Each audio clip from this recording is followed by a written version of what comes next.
का इतके वर्ष सगळे वेगवेगळी सरकार आली गेली, परंतु दुर्दैवाने बरेच जण छत्रपती शिवाजी महाराजांचं नाव घेऊन स्वतःची राजकीय पोळी भाजण्याचा प्रयत्न करतात। हे महाराष्ट्राने अनेकदा बघितलेलं आहे। आम्ही त्याच्यातले नाही आहेत। आमचं महायुतीच्या सरकारने ह्याच्यामध्ये लक्ष घातलं। आम्ही यंदा गड किल्ल्याच्या करता निधीची पण तरतूद केलेली आहे। त्याचबरोबर DPCला पण आम्ही हेड खोललेला आहे। त्याच्यातनं पण पैसे तिथं खर्च करता येतात।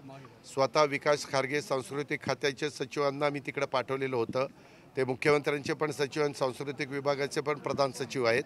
त्यांचा रात्रीच काल मला उशिरा फोन आला की दादा आपलं काम आज झालेलं आहे। ते महाराष्ट्राच्या शिवप्रेमींच्या दृष्टीनं आणि महाराष्ट्रातल्या मराठी माणसाच्या दृष्टीनं अतिशय आनंदाची अभिमानाची अशा प्रकारची घटना घडलेली आहे।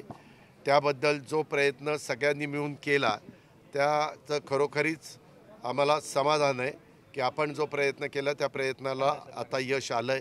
आणि ह्याच्यातून पुढं पिढ्यानपिढ्या जसं महाराज जाऊन 1630ला त्यांचा जन्म झालेला होता, आता आपण 2025मध्ये आहे।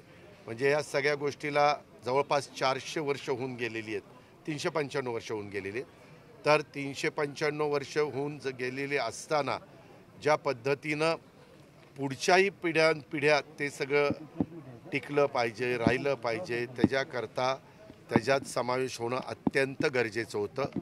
ते काम झालेलं आहे। आता त्यांच्या ज्या काही गाईडलाईन असतात त्या पद्धतीने पुढची कामं होतात। राष्ट्रवादी शरदचंद्र पवार पक्षाचे जयंत पाटील यांनी